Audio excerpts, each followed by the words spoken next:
You ever notice how, in every movie, the man who can't say I love you somehow becomes the one worth loving? From The Notebook to Twilight, pop culture sells women a dangerous dream that love is supposed to be hard, that the more broken he is, the more beautiful the story. But what if that story isn't romance? It's programming. Today, we're unpacking how movies, media, and modern culture condition women to chase emotional unavailability, and why we mistake pain for passion, fine. I'll go distance out with for depth, and chaos for chemistry. It always starts the same way. She's the light, he's the storm. He's quiet, wounded, mysterious. The kind of man who stares out of windows and doesn't text back for 3 days. She believes her love can reach him. He believes nothing, except maybe whiskey. And the audience? We eat it up, because we've been trained to see this dynamic as romantic tension, not emotional dysfunction. Every movie tells us the same lie. If you can fix him,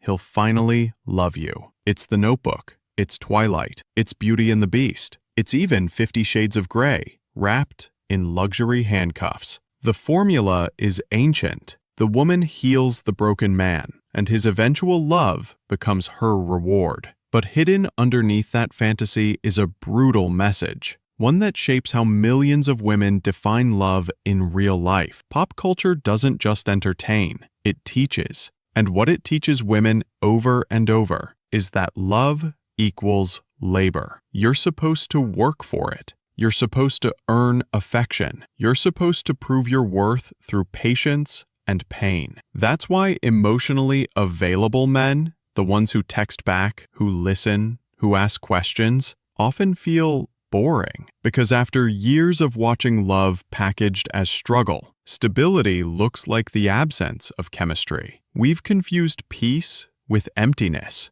and we've labeled consistency as lack of passion. But let's be honest, when your nervous system has been trained to equate anxiety with attraction, a healthy relationship will always feel a little dull at first. That's not boring. That's your body detoxing from chaos.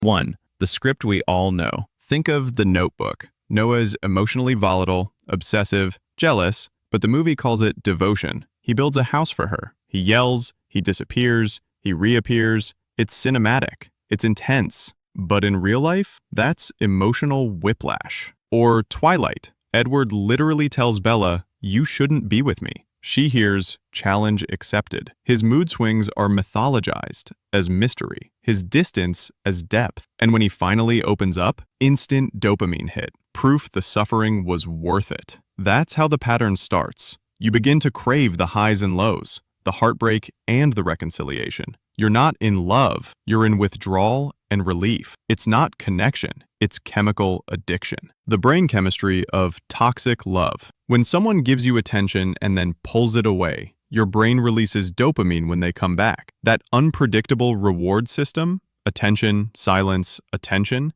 is the same mechanism that keeps gamblers glued to slot machines. Your brain learns that uncertainty equals excitement. So when someone's calm and consistent, no thrill, no dopamine spike, no addiction. That's why stability can feel strange. Your nervous system isn't broken. It's just wired for chaos because that's what culture rewarded. 3. The media reinforcement loop. Movies romanticize broken men. Songs glorify toxic love. Social media memes turn red flags into punchlines. We post "I can fix him" jokes like it's a personality type. We caption toxicity with Taylor Swift lyrics. And we mistake trauma bonding for soul connection. The problem isn't that women are foolish. It's that the entire system profits from emotional drama. Hollywood sells it. Streaming platforms reward it. Algorithms amplify it. Stable love doesn't trend. Turbulence does. And so, from teenage rom-coms to adult dramas, we learn one repetitive lesson. Love without suffering doesn't count.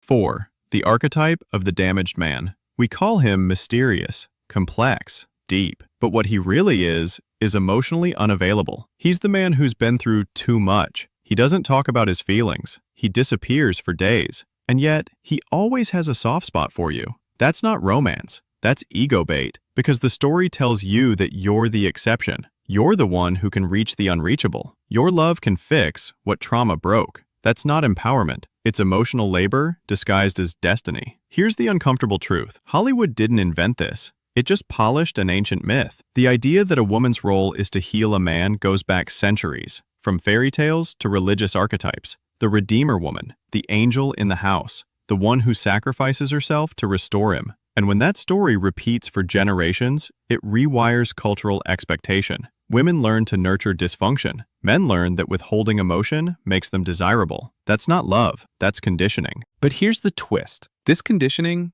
doesn't just hurt women, it hurts men too, because it tells men that vulnerability is weakness, that being open makes them unattractive, that love should look like dominance and withdrawal. So both genders lose. Women chase pain disguised as love, men hide emotion disguised as strength, and the result? A dating culture built on emotional starvation. Everyone hungry, no one fed.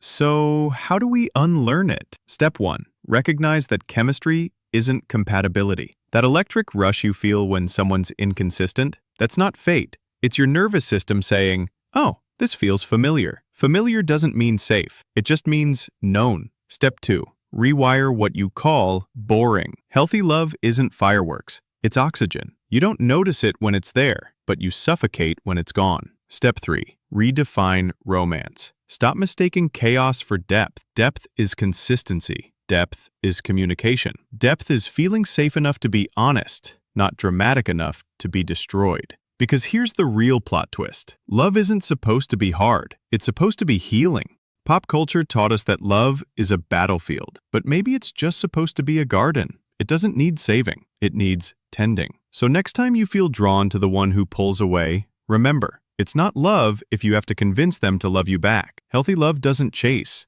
It stays.